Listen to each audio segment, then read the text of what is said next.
أعوذ بالله من الشيطان اللعين الرجيم. بسم الله الرحمن الرحيم. الحمد لله رب العالمين والعاقبة للمتقين والجنة للمؤمنين والنار للملحدين، والصلاة والسلام على أشرف الأنبياء والمرسلين سيدنا ونبينا وشفيعنا مولانا بالقاسم محمد. اللهم صل على محمد وآل آله محمد. الطيبين الطاهرين المعصومين المظلومين، واللعنة الدائمة على أعدائهم أجمعين من يومنا هذا إلى قيام يوم الدين. أما بعد، فقد قال الله تبارك وتعالى في كتابه المبين، وهو أصدق القائلين وقوله الحق. بسم الله الرحمن الرحيم. إنا نحن نزلنا الذكر إنا له لحافظون. صلوات محمد وآل محمد. اللهم صل على محمد وآل محمد. عزیزان قدر، یہ قرآن حکیم کی وہی آیت ہے کہ جس کی تلاوت کا شرف ہم نے کل بھی حاصل کیا تھا۔ اس سے قبل کہ ہم اپنے بیان کا آغاز کریں، چونکہ ماہ برکت ہے، ماہ مغفرت ہے، تو اپنے مرحومین کو یاد کرتے ہوئے ایک مرتبہ سورہ حمد اور 3 مرتبہ سورہ توحید پڑھ کر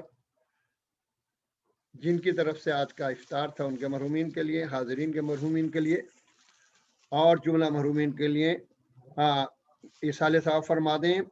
نام سن لیں: مولانا حسن امداد صاحب قبلہ مرحوم، سیدہ فاطمہ زہرا، سید توقیر احمد جعفری، سید بہادر علی جعفری، اکبر علی ممدانی، محمد رضا حسن علی، شفیقۃ الحسین، سید محمد مستحسن زیدی، علی اصغر رضوی، آسیہ رضوی اور حاضرین کے مرحومین اور جملہ مرحومین کو ایصال ثواب فرما دیں۔ فاتحہ۔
صلوات محمد وآل محمد. اللهم صل على محمد وآل محمد. صل على آل محمد. عزیزان گرامی، یہ آیت کریمہ قرآن حکیم کی وہی آیت ہے کہ جس کی تلاوت کا شرف میں نے کل بھی حاصل کیا تھا۔ اعلان خالق دو عالم ہو رہا ہے کہ بے شک ہم نے نازل کیا ذکر کو، انا نحن نزلنا الذکر و انا लहू लहाफिजून, और बेशक हम ही इस जिक्र की हिफाजत करने वाले हैं। अज़ीज़ान गिरामी, एक अकली चीज है, एक उसूली चीज है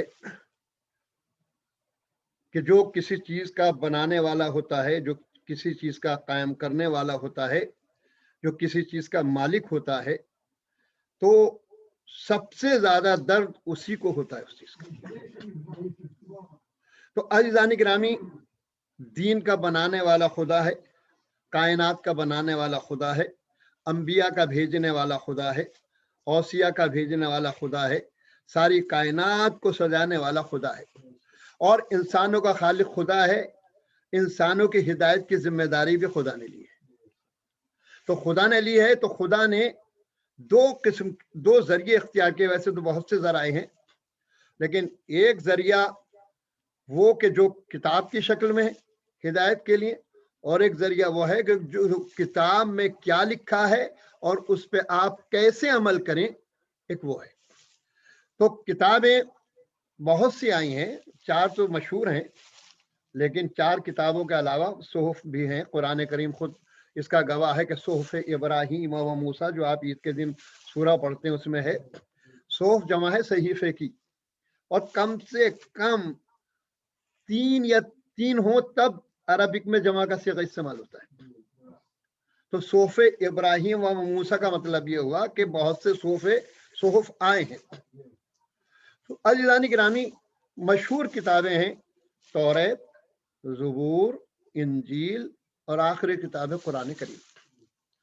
तो जाहिर है कि तमाम जितनी भी किताबें कुरान करीम से पहले हैं, या जितने भी अंबिया कुरान करीम से पहले तशरीफ लाए हैं, सबका पीरियड महदूद था, सबका ज़माना महदूद था, सबका तबलीग का दायरा और यानी सर्किल जो था वो भी महदूद था। कोई एक मुल्क के लिए था, कोई एक कबीले के लिए था, कोई एक शहर के लिए था। और ये भी मिलता है, तारीख अंबिया उठा के देखे तो एक वक्त में कई नबी भी थे, क्योंकि सबके एरिए बटे हुए थे। जैसे कि जनाब इब्राहिम अपने मकाम पे तबलीग करते थे, जनाब लूत अपनी जगह पे तबलीग करते थे, एक ही जमाने में दोनों थे। जनाब याहया, जनाब ईसा एक ही जमाने में थे। ये मैं 2 मिसालें आपको दे रहा हूँ। तो नबी पाक से पहले और कुरान करीम से पहले जो किताबें थीं, जो अंबिया थे, जो रसूल थे, उनका ज़माना, उनका दायरा यानी तबलीग, उनका तबलीगी सर्किल जो था वो महदूद था, लिमिटेड था। लेकिन सबसे आखिर में जो अल्लाह ने हमारे नबी हजरत मोहम्मद मुस्तफ़ा सल्लल्लाहु अलैहि वसल्लम को भेजा है,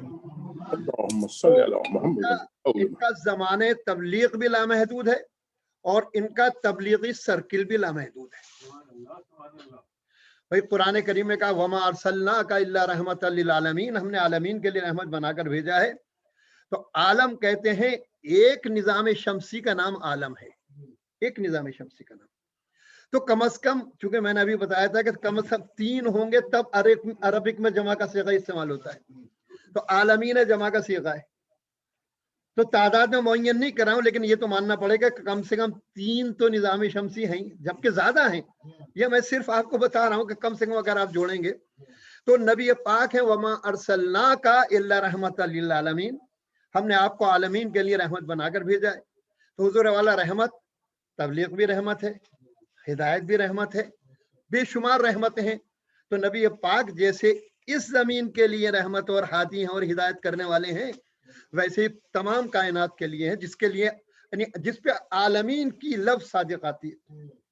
तो सोचे कि पहले अंबिया थे, पहली किताबें थी, अल्लाह ने उनकी हिफाजत उनके जमाने के एतबार से और उनके सर्किल के एतबार से की। मतलब ये था कि जनाब मूसा के बाद जो है नबी आएगा, तो जनाब मूसा के बाद नबी आएगा तो खुद बिगड़े हुए काम को जनाब मूसा के जाने के बाद जो बिगड़ेगा वो आने वाला नबी संभाल लेगा, उसके बाद दूसरा नबी संभाल लेगा, उसके बाद तीसरा संभाल लेगा। अब सोचिए कि जनाब ईसा आने वाले थे, तो जनाब ईसा ने पिछले अंबिया के जो काम उनकी उम्मतों ने खराब कर दिए थे, जनाब ईसा ने गुमराह उम्मत को हिदायत किया। कितनों ने हिदायत पाई, कितनों ने हिदायत नहीं पाई, वो तो अपने अपनी किस्मत की बात है। और साथ ही साथ है कि जिसे तौफीक अल्लाह दे दे। तो अज़ीज़ान गिरामी, अब न ये थे आखिरी नबी, कुरान आखिरी किताब, न इसके बाद कोई किताब आने वाली है, न इसके बाद इनके बाद कोई नबी आने वाला था। तो फिर इनका की हिफाजत भी वैसी होनी चाहिए, तवज्जो चाहूंगा अज़ीज़ान गिरामी, इनकी हिफाजत भी वैसी होनी चाहिए कि जितना बड़ा दायरा है और जितनी उम्र नबी की तबलीग की है तो वैसी ही हिफाजत भी होना चाहिए। अब अगर नबी की जिंदगी तक हिफाजत रहे, क्योंकि लोग कहते हैं ना कि भाई अल्लाह ये जो आयत आई है वो इसलिए आई है, जो कहते हैं कि कुरान में तहरीफ हुई और कुरान को आगे पीछे कर दिया गया और ये कर दिया गया वो कर दिया गया, तो कहते हैं कि ये जो आयत है नबी की जिंदगी के लिए, भाई तुमने कहां से तय कर लिया नबी की जिंदगी के लिए?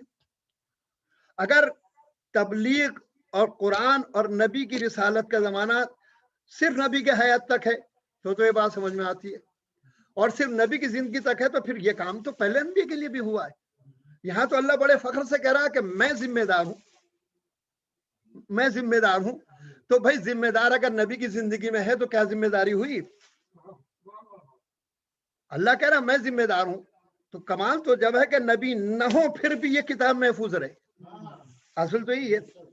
एक तफसीर में ये कहा गया, वाकई कभी कभी हंसी आती है, और ये हम लोग क्यों ऐसी बात इत्मीनान से करते हैं, क्योंकि हमने उन लोगों से इल्म लिया है कि जिनके यहाँ शक की गुंजाइश ही नहीं है, और जिनसे हमने इल्म लिया है हमें उन पे यकीन है।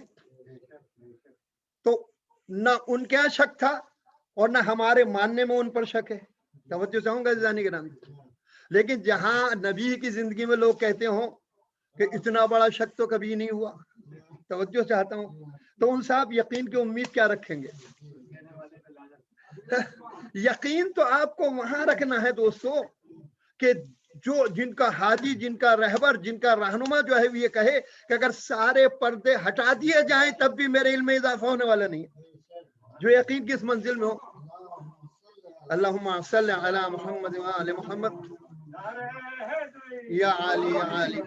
तो दोस्तों हमने इल्म उन लोगों से लिया है कि जिनका शक की गुंजाइश नहीं, तो हम इतने फख्र से कह सकते हैं, इसलिए हमें हंसी भी आती है ऐसी तफसीरों पर। तो वो तफसीर क्या करते हैं, वो कहते हैं इससे मुराद ये है कि अल्लाह ने लोहे महफूज में कुरान को महफूज रखा है। भाई कौन सी कमाल की बात हो गई? क्या तौरेत लोहे महफूज में महफूज नहीं है? क्या इंजील नहीं है? क्या ज़बूर नहीं है? भाई सारा नुस्खा जब वहां महफूज है तो वहां तो है असली वाली मौत। नऊज़ बिल्लाह जो कहते हैं कि तहरीफ हुई, हम नहीं कायल है, लेंगे जो ये कहते हैं। तो अजीज आने गिरामी, सोचने की बात है कि नुस्खा तो वहां महफूज है, जरूरत हमें यहाँ है। सोचने की बात है, यहाँ है तो फिर हमारी हिदायत के लिए कहाँ आया फिर कुरान? भाई अकली चीज है कि नहीं? आप खुद सोच के बताएं कि जब वहां है और यहाँ में जरूरत और यहाँ वाला कुरान नऊजुबिल्ला बदल गया है, तो फिर हमारी क्या खता है? हमारे क्या कसूर है? फिर एक तफसीर जो हमारे इत्तफाक से, बदकिस्मती से हमारे एक शिया तबके में भी आम हो गई है कि असली कुरान इमाम ज़माने के पास है, और वो 40 पारे का था नऊजुबिल्ला। 30 पारे किसी की बकरी खा गई, 10 पारे खा गई बकरी किसी की, ये 30 पारे हैं।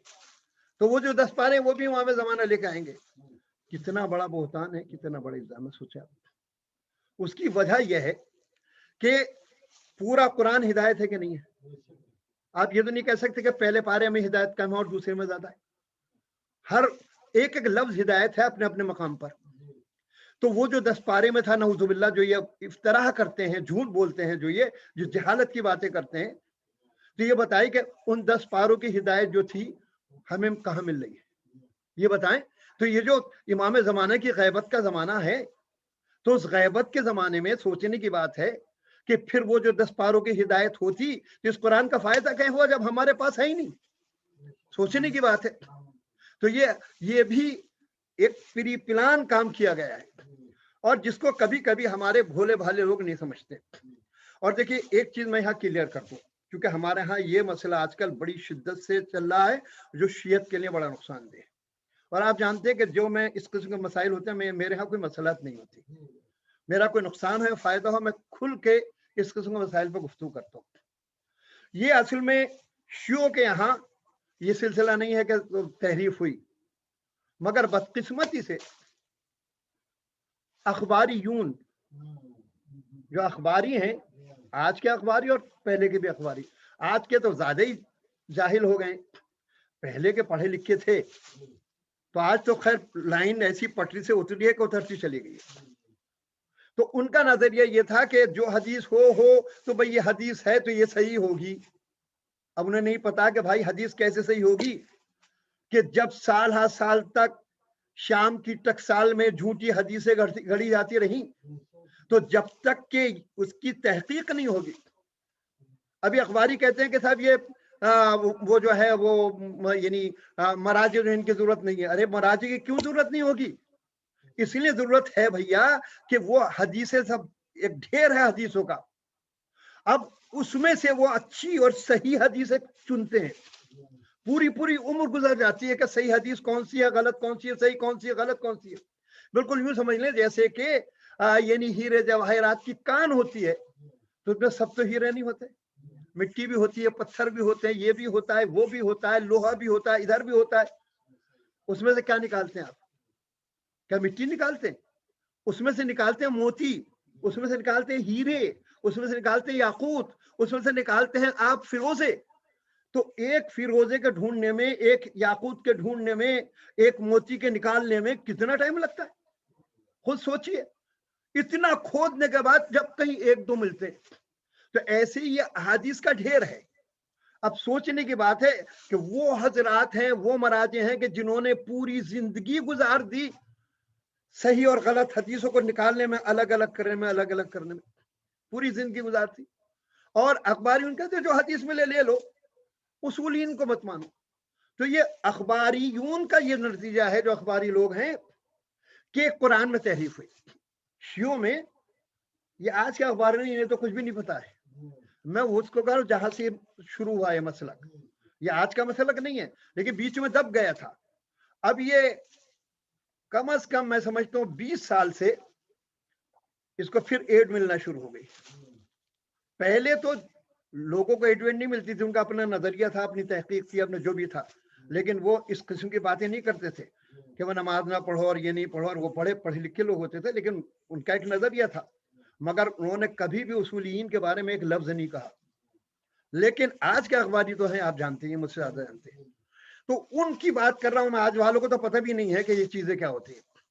تو عزیزان گرامی، یہ اخبارین کا نظریہ ہے کہ قرآن میں تحریف ہوئی. اور اہل سنت میں ایک طبقہ ہے بالکل اخبارین جیسا، اسے کہتے ہیں حشویہ. حشویہ ہے شین واو یہ چھوٹی ہے، حشویہ ہیں. ان کا بھی نظریہ یہ ہے کہ قرآن میں تحریف ہوئی. بقیہ جتنے بھی سنی شیعہ ہیں، سب محققین کا یہ نظریہ ہے کہ قرآن میں تحریف نہیں ہوئی. قرآن وہی ہے جو نبی پاک پہ نازل ہوا تھا، جو آج ہمارے ہاتھوں میں ہے. تو عزیزان گرامی، تو اللہ نے حفاظت کی ذمہ داری لی ہے، اور قیامت تک، جب تک امام زمانہ آئیں گے اور جب تک قیامت آئے گی، قرآن کا ایک ایک لفظ وہی ہے جو نبی پاک پہ نازل ہوا ہے. یہ نبی پاک پہ جو نازل ہوا ہے. میں نے کل اس سلسلے میں تھوڑی سی بات عرض کی تھی. اب عزیزان گرامی دیکھیے، بہت سے لوگ کہتے ہیں کہ قابل غور بات ہے، مجھے ہنسی بھی آتی ہے. اخبارین کا کہنا کیا ہے کہ جو آئے بلغ ہے نا، یا ایھا الرسول بلغ ما انزل الیک من ربک وَإِن لَمْ تَفْعَلْ تو یا ایھا الرسول بلغ. اور پھر کہتے ہیں کہ اس کے آگے نام ہے علی کی ولایت کا، جسے لوگوں نے نکال دیا ہے. جبکہ قرآن کریم کا طرز یہ ہے کہ وہ ناموں کو یوز نہیں کرتا ہے، خاص طور سے ائمہ کی ولایت کے سلسلے میں. اس کی وجہ یہ ہے کہ اگر نام آتے تو پھر نہ جانے کتنے نام سامنے آ جاتے. سوچنے کی بات ہے. تو قرآن کریم نے صفات و کمالات کو سامنے رکھا ہے تاکہ تم کمال کو دیکھو تو پتہ چل جائے کہ کس کی شان میں ہے. نام تو آگے پیچھے ہو سکتے ہیں، لیکن تم صفات کہاں سے لاؤ گے؟ اگر کوئی آج سیف اللہ بن بھی جائے تو جب ہسٹری اٹھا کے دیکھیں گے تو پتہ چل جائے گا کہ کون سیف اللہ ہے، کون فرار کرنے والا ہے. آپ کو پتہ چل جائے گا کہ کون کیا ہے. اگر آپ کسی کے لیے انگوٹھی کی بات کرنے بھی لگیں تو جب بزم رسالت میں جا کے دیکھیں گے تو پتہ چلے گا کون انگوٹھی دے رہا ہے نام کے لیے اور کون انگوٹھی دے رہا ہے تو آیت آ رہی ہے. اسے خود ہی معلوم ہو جائے گا آپ کو. تو اس میں کمالات جو ہیں قرآن نے بیان کیے. تو قرآن کی تو اسلوب بیان ایسا ہے قرآن کا کہ وہ نام ہی نہیں لیتا ہے. تو یہ نظریات کیونکہ کبھی کبھی آپ سوچتے ہیں باتیں جذباتی ہوتی ہیں. اگر آپ جذباتی مجمع کے سامنے کوئی خطیب آگے کہے کہ وہ اس آیت میں علی کا نام تھا جو ہٹا دیا گیا, تو جذباتی مطلب تو نعرہ حیدر لگا کے پوری شت کو اڑا دے گا. لیکن وہ اس کی باریک میں نہیں جا رہا کہ یہ ہم نے جہاں ہی تسلیم کیا وہاں تحریف قرآن ہو گئی, اور جیسی تحریف قرآن ہو گئی تو ہم بجائے ثواب کے ہم گناہگار ہو گئے. تو اسی لیے جو ہے یہ تمام چیزیں ایسی ہیں عزیزان گرامی کہ بہت ضروری. اب ایک مثال دے دو اور آگے بڑھتا ہوں میں کہ اس بارے میں بہترین قسم کے جتنے بھی مورخین ہیں سب نے لکھا ہے کہ علی کی ولادت خانہ کعبہ میں ہوئی ہے. سمجھے آپ؟ ایک طبقہ ایسا پیدا ہو گیا ہے آج کہ وہ کہتا ہے کہ علی کی ولادت کعبے میں ہوئی نہیں. سمجھے آپ؟ اور ایک طبقہ ایسا پیدا ہو گیا کہتا ہے وہ علی کوئی اور تھے یا علی ابن ابی طالب نہیں تھے. اب سوچے جب اتنی واضح چیز کے لیے لوگوں نے نام بدل کے اس قسم کی چیزیں شروع کرتی ہیں, تو اگر قرآن کریم میں نام لیے جاتے تو قرآن کا حشر کیا ہوتا؟ قرآن کو تحریف سے بچانے کے لیے اور چوروں کی چوری سے بچانے کے لیے اللہ نے نام نہیں رکھے ہیں عزیزان گرامی. اسی کو اللہ کہہ رہا ہے کہ ہم حفاظت کرنے والے ہیں. اب یہ حفاظت کے اللہ نے آگے فرشتے تو معین نہیں کیے ہیں, اللہ نے اپنے ان بندوں کو معین کیا عزیزان گرامی کہ جو محافظ قرآن ہیں, جو مفسر قرآن ہیں, جو قرآن کے ساتھ ہیں, قرآن ان کے ساتھ ہے. اور وہ ہیں نبی کے بعد ائمہ طاہرین علیہم الصلوۃ والسلام. صلوات محمد و آل محمد. اللہم صلی علی محمد و آل محمد. تو عزیزان گرامی قد گفتگو یہ ہو رہی تھی کہ اللہ نے اس کتاب کی حفاظت کی ذمہ داری لی ہے, اور اس کتاب کی ذمہ داری اللہ کے پاس ہے, اور یہ کتاب, اس کتاب میں کوئی تبدیلی نہیں ہو سکتی. پوری طاقت دنیا لگا لے. اب آپ نے خبروں میں بھی سنا ہوگا, واٹس ایپ پہ بھی یہ چیز آتی ہے. میں چیزیں آج کل یوں ٹچ کر رہا ہوں کہ تاکہ ہمارے بچے جوان جو ہیں اس کی طرف متوجہ رہیں کہ قادیانیوں نے اپنا قرآن الگ کیا ہے. سمجھ رہے ہیں آپ؟ اور اس میں اس کا نام انہوں نے دوسرا دیا ہے. الحمدللہ قرآن کے نام سے نہیں ہے, لیکن کچھ اسی ٹائپ کا نام دیا انہوں نے, اور اس میں آیات کو آگے پیچھے کرنے کی کوشش کی ہے. لیکن مزے کی بات یہ ہے کہ وہ یعنی اللہ نے ایسے انسان کے اس کا نام قرآن ہی نہیں رکھا, کچھ اور رکھ دیا انہوں نے. ایک بات. دوسرے کہ پوری دنیا کو معلوم ہے کہ قادیانوں کو قرآن تو کوئی مسلمان تسلیم کرنے والا ہے ہی نہیں, لیکن سارے مسلمانوں نے اس بارے میں باقاعدہ طور پہ اعلان کر دیا ہے کہ اس نام کا قرآن یعنی قرآن کے نام سے قرآن کی صورت کا اس طریقے سے بنا رہے ہیں. تو لہٰذا میری گزارش یہ ہے کہ کبھی بھی ذہن میں یہ تصور نہیں آنا چاہیے کہ قرآن میں تحریف ہوئی. قرآن کا ایک ایک لفظ برحق ہے, جو نبی پہ نازل ہوا تھا وہی ہے, اور یہی قرآن امام زمانہ بھی لے کے آئیں گے. بس فرق ہے, وہ فرق میں بتا دوں چونکہ آپ خطیبوں سے بھی سنیں گے اور مجھ سے سنا ہوگا اور آئندہ بھی سن سکتا. وہ فرق کیا ہے؟ فرق یہ ہے کہ مولا علی والا قرآن لے کر آئیں گے. اب آپ کہیں گے یہ مولانا, پھر آپ نے کہہ دیا مولا علی کا اور یہ آج عام قرآن میں فرق کیا ہے؟ قرآن ایک ہی ہے, لیکن مولا نے دو قسم کی آیات ہیں, آیات محکمات و آیات متشابہات. جو محکمات ہیں اس میں زیادہ تفسیر کی ضرورت نہیں, 2 4 کے طریقے سے اس میں تفسیر ہے, لیکن اصلی جو تفسیر ہوتی ہے وہ آیات متشابہات میں ہے. تو مولا علی علیہ السلام نے ایک ایک آیت کی تشریح کی تھی یعنی رسول کی رحلت کے بعد, تو جس کے بارے میں آپ کو ملتا ہے کہ مولا نے فرمایا تھا, بی بی نے فرمایا کہ علی نے عہد کیا ہے کہ رضا دوش پہ نہیں ڈالوں گا اس وقت تک جب تک کہ میں قرآن کو مکمل نہیں کروں گا. تو اس سے مراد آیات محکمات و متشابہات, ان جو ضرورت تھی امت کی جن جن چیزوں کی قیامت تک کے لیے, ان تمام آیات کی مولا کائنات نے تشریح کی تھی اور اس کو پیش کیا تھا خلیفہ وقت اس میں کہ یہ ہے, اس کو تم عام کر دو. اگر مولا کائنات کی ہوئی تفسیر عام ہو گئی ہوتی تو جو آج مفسرین کے درمیان اتنے اختلاف ہے وہ اختلاف نظر نہ آتا. تو وہ تفسیر وہ قرآن لے کر آئیں گے, قرآن یہی ہوگا, متن وہی ہوگا, اس کے الفاظ وہی ہوں گے, ترتیب وہی ہوگی جو تشریح مولا نے فرمائی ہے. وہ लेकर आएंगे, क्योंकि ظاहिर इमाम ज़माना तो नए नए आएंगे, हर एक तो उन्हें पहचानेगा नहीं, लेकिन उनके जद को तो पहचानता है, चाहे देखा हो या ना देखा हो। यानी विलादत के वक्त से लेकर मौत के वक्त तक अली अली अली अली सुना है कि नहीं सुना है? तो जब मौला का कुरान पेश होगा तो उसमें जो है वो चाहने वालों को इत्मीनान हो जाएगा कि ये वो यही हमारा इमाम है, क्योंकि अली का विरसा लेकर आया है। तो सलावत मोहम्मद वाले मोहम्मद। मुख्तसर समझ लें कि इस कुरान की हिफाजत की जिम्मेदारी खुदा ने ली है। तफसीरों में फर्क हो सकता है और है तफसीरों में फर्क, लेकिन असल कुरान में कोई फर्क नहीं है, अल्फाज कुरान में कोई फर्क नहीं है। ऐसा नहीं है कि 10 आयतें ज्यादा हो गई या 10 आयतें कम हो गई या ये 1-2 सूरे कम हो गए या 4 सूरे, नहीं, कुछ नहीं है, जैसा था वैसे ही। अब दूसरी चीज ये मैंने कल अर्ज किया था कुरान के बारे में कि कुरान हिदायत है, मैंने हिदायत पे बात की थी आपसे। दूसरी खूबी कुरान की क्या रहमत है। और आज एक चीज को और बयान करूंगा कि शिफा है, कुरान करीम शिफा है और हर मर्ज की शिफा है। ये मैं बहुत बड़ा दावा नहीं कर रहा हूं, क्योंकि बड़ी किताब है तो कितनी दावे आप कर लें, किताब से बड़ा दावा हो ही नहीं सकता, वो तो इतनी बड़ी किताब है। तो अज़ीज़ान गिरामी शिफा है। अब इस सिलसिले में नहजुल बलागा में मौला कायनात अली इब्न अबी तालिब अलैहिस्सलाम फरमाते हैं, मौला ने फरमाया है कि तमाम दर्द, तमाम बीमारियां, तमाम चीजों की जड़ 4 मरज है, 4 बीमारियां।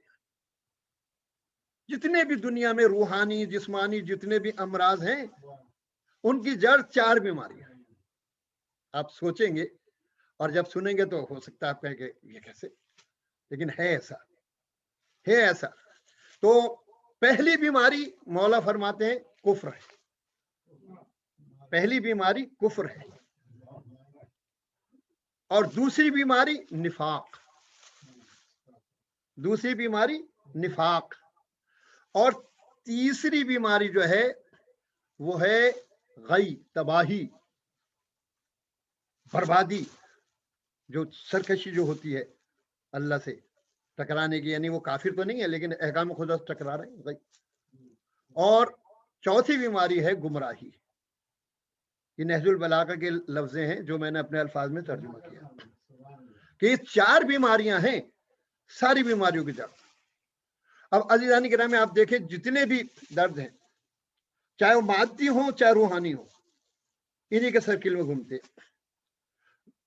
आप अंदाजा लगाएं, जो माहिरीन हैं यहाँ के, वो कहते हैं कि जब इंसान ज्यादा टेंशन में रहता है, ज्यादा टेंशन में रहता है, तो उसे जो है इस्लामिक की प्रॉब्लम हो जाती है, इस्लामिक की प्रॉब्लम हो जाती है, उसके मैदे की प्रॉब्लम हो जाती है। कुछ ने कहा कि दिमागी प्रॉब्लम हो जाती है, तो ये भी प्रॉब्लम होती है और ये भी प्रॉब्लम होती है।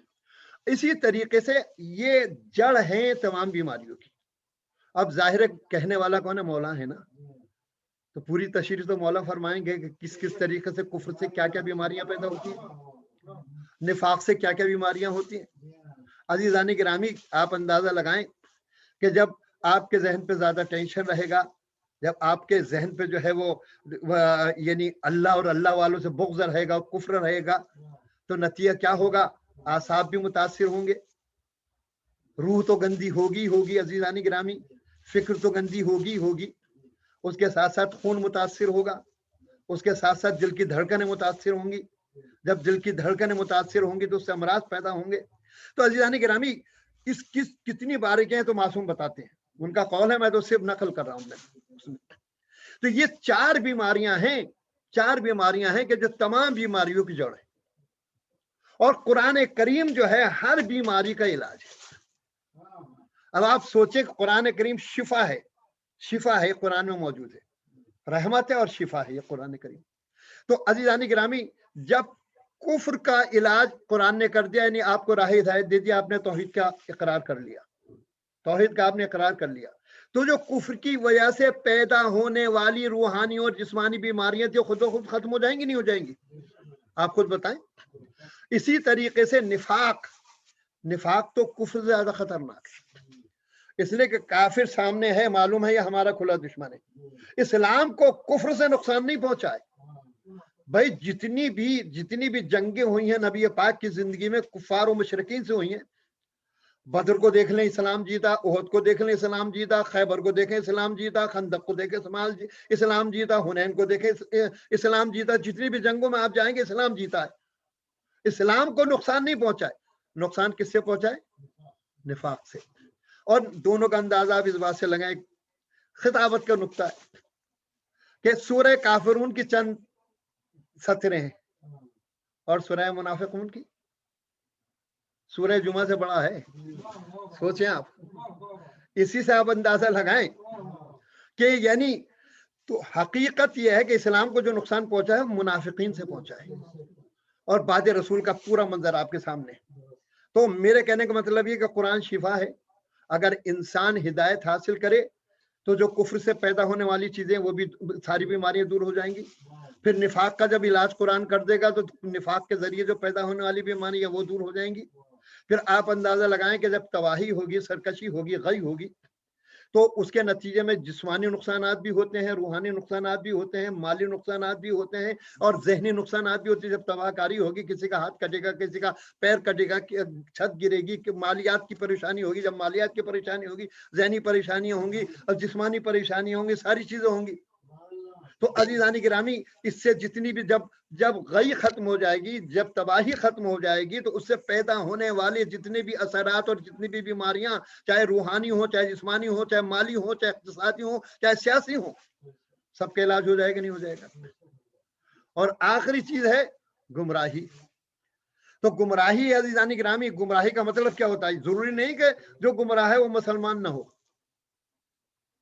मोमिन भी हो सकता है टाइटल के एतबार से, लेकिन शराब पीता है, जुआ खेलता है, दूसरी लफ्ज में इस्तेमाल नहीं करूंगा, बाहर बेबंदोबार है, कल्बों में जाता है, इधर जाता है, उधर जाता है।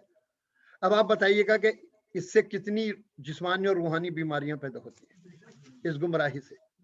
जब जुआ खेलेगा पैसे नहीं होंगे, चोरी भी करेगा। शराब पिएगा, जब पैसे नहीं होंगे चोरी भी करेगा, जरूरत के वक्त कत्ल भी कर देगा। ऐसे भी वाकयात मिलते हैं कि शराब के लिए बीवी को कत्ल कर दिया मियां ने। ऐसे भी वाकयात मिलते हैं कि अपने यानी माँ बाप को मार दिया है शराब के, चूंकि शराब की लत है। तो अज़ीज़ान गिरामी, इससे जिस्मानी रिश्तों में खटास, जहनी बीमारियों और शराब से जो जितनी भी यानी जिस्मानी बीमारियां, आप मुझसे ज्यादा जानते हैं, आप पढ़े लिखे लोग हैं। रूहानी बीमारियां कितनी होती शराब से, आप खुद अंदाजा लगाएं कि मासूम फरमाते हैं कि जो इंसान यानी दायमुल खम्र हो जाता है तो रूह इंसानी निकल जाती है, रूह शैतानी उसके अंदर हुलूल कर जाती है, रूह शैतानी दाखिल हो जाती है उसमें, और वो हया और शर्म वगैरह का वो यानी बिल्कुल ही उसकी आंखों से पर्दा हट जाता है और पाकीज़ा और मुतबर्रिक रिश्तों में भी कोई तमीज नहीं करता। तो आप सोचें आप कि जब ये गुमराही होगी तो इसमें जहनी बीमारियां भी होंगी, रूहानी बीमारियां भी होंगी, जिस्मानी बीमारियां भी होंगी, सियासी बीमारियां भी होंगी, खानवादगी बीमारियां भी होंगी, बहुत सी बीमारियां होंगी। तो इस जाने गिरामी कुरान ने कहा है कि शिफा है। मौला फरमाते हैं कुरान में तो है ही कि कुरान शिफा है। तो एक खूबी कुरान की क्या है कि शिफा, तो शिफा 4 बुनियादी बीमारियों का अगर हमने कुरान करीम के जरिए इलाज कर लिया अज़ीज़ान गिरामी, तो फिर बस वही मामूली बीमारियां रह जाएंगी कि जो आने के बाद एक दिन तो वहां जाना ही है, समझ गए आप। लेकिन वैसी जो बीमारियां हैं, जो तबाही वाली और मुतनफिर करने वाली जो चीजें हैं, उन चीजों का इलाज कुरान करीम कर देगा। बस दोस्तों, ज्यादा टाइम आपका नहीं लेना है। और हकीकत अमर यह है कि मुबारक महीना है, रमज़ानुल मुबारक है, और हमें कुरान करीम को ज़्यादा से ज़्यादा समझना भी चाहिए। इसलिए मैंने सोचा कि 1-2 लेसन में जो है मैं इन चीज़ों पर रोशनी डालूं। अब मेरा टाइम ख़त्म हो गया है, वरना मैंने सोचा था कि कुरान की खूबी फुरकान है, लेकिन वो आज बयान नहीं करूँगा। मैं इंशाअल्लाह कल बयान करके कुरान के, जितना बयान किया जाए कुरान का कम है, फिर इंशाअल्लाह इसके बाद दूसरे टॉपिक्स पे। और ऑनलाइन जो प्रोग्राम में मैंने सिलसिला शुरू किया है कि सूरह यानी दुआ इफ्तिताह की तशरीह का, तो इंशाअल्लाह वो यानी संडे, मंडे, ट्यूसडे, वेडनेसडे इंशाअल्लाह जब ये सिलसिला ख़त्म हो जाएगा दुआ इफ्तिताह का, तो फिर दूसरा सिलसिला मैं शुरू करूँगा। तो बहरहाल मेरी दुआ है अल्लाह से कि खुदावंद आलम ہم سب کو توفیق خیر عنایت فرمائے. یا اللہ یا رحمان یا اللہ یا رحمان یا اللہ یا رحمان بار الہ بحق محمد و محمد علیہ الصلوۃ والسلام بار الہ محمد وعلی محمد کا واسطہ بار الہ تجھے قرآن کریم کا واسطہ ماہ مبارک رمضان کا واسطہ بار الہ انبیاء طاہرین کا واسطہ اولیاء کا واسطہ محمد وعلی محمد کا واسطہ شہداء کربلا کا واسطہ اسیران کربلا کا واسطہ میرے اللہ ہم سب کے گناہان کبیر و صغیر کو معاف فرما. مومنین کی دینی و دنیاوی جائز حاجات کو قبول فرما. زیر قبضے میں اہل بیت مشہور فرما. مقروض ہیں ان کے قرضے کو ادا فرما. جو پریشان حال ہے ان کے پریشانیوں کو دور فرما. جو بے روزگار ہیں ان کو روزگار عنایت فرما. بار الہ امام زمانہ علیہ الصلوۃ والسلام کے ظہور میں تعجیل فرما. ہم سب کو امام علیہ السلام کے اعوان و انصار میں شمار فرما. میرے مالک بے نیاز بحق محمد علیہ الصلوۃ والسلام بار الہ جتنے بیمار ہیں انہیں شفاء کامل و عاجل عنایت فرما. بالخصوص حسین یار خان صاحب، اکبر حسن صاحب، ریاض حیدر صاحب زیدی اور عباس حیدر زیدی اور رضی زیدی، زیغم زیدی، کمال رضوی صاحب اور محمد فاضل صاحب کی اہلیہ اور ذوالفقار مرچنٹ کے فریکچر ہوا ہے اور جتنے بھی مومن و مومنات کہیں بھی بیمار ہیں، محمد فاضل کے اہلیہ، محمد فاضل کے بہنوئی شبیر صاحب اور شبیر فدائے صاحب اور جو بھی بیمار ہیں، ہمارا خاص طور پہ ہمارے ہاشم جعفری صاحب کہ جن کی مستقل کتنی کی پرابلم چل رہی ہے. تو بار الہ عباس حیدر زیدی صاحب، منصور صاحب اور فرزانہ طلعت، عقیل، شاداب فاطمہ، رخسار فاطمہ، سیرم، نگار اور جتنے بھی مومنات ہوئے زمین پر کہیں بھی ہیں، سنجیدہ خاتون، طاہر حسین اور عرفان اور اشرف اور جتنے مومنات کہیں بھی بیمار بار الہ سب کو شفاء کامل عاجل عنایت فرما. ان کے امراض کو رفع فرما، ان کی بیماریوں کو دور فرما. اکبر حسن صاحب کو بھی شفاء کامل عاجل عنایت فرما. میرے مالک بے نیاز بحق محمد علیہ الصلوۃ والسلام، میرے مالک مرنے سے پہلے عراق کے مقدس مقامات، شام کے مقدس مقامات، ایران کے مقدس مقامات، سعودی عرب کے مقدس مقامات کی زیارت کا شرف عنایت فرما. بار بار حج کا شرف عنایت فرما. میرا اللہ بحق معصومین علیہ الصلوۃ والسلام تمام عالم میں امن و امان برقرار فرما. بالخصوص پاکستان، ہندوستان، کشمیر، افغانستان، بحرین، فلسطین، یمن، لبنان، شام، سعودی عرب، افریقہ، جہاں جہاں بھی بدامنی بار الہ امن و امان برقرار فرما. ظالم حکومتوں کو نابود فرما. میرا اللہ عراق و ایران میں جو ٹیرورسٹ جماعتیں تخریب کاری کر رہی ہیں یا کرنا چاہتی ہیں بار الہ ان کے تمام منصوبوں کو ناکام بنا. بار الہ امام کے ظہور میں تعجیل فرما. جو لاولد ان کا اولاد عنایت فرما. بار الہ جن کی اولاد جوان ہو گئی یا غیب سے رشتے عنایت فرما. بار الہ ہماری اولاد کو، ہمارے بچوں کو، قوم کے بچوں کو، سب کو صراط مستقیم پہ قائم و دائم فرما. یہاں کی بے دین زہریلی فضاؤں سے ہماری نسلوں کو محفوظ فرما. بار الہ ہماری نسلوں کی ہدایت کا انتظام فرما. میرا اللہ اس سینٹر کو آباد فرما. اس سینٹر کو دن دوری رات چوگنی ترقی عنایت فرما. مومنین میں اتحاد و اتفاق پیدا فرما. ربنا تقبل منا انک انت السمیع العلیم. اللہم صل علی محمد و آل محمد وعجل.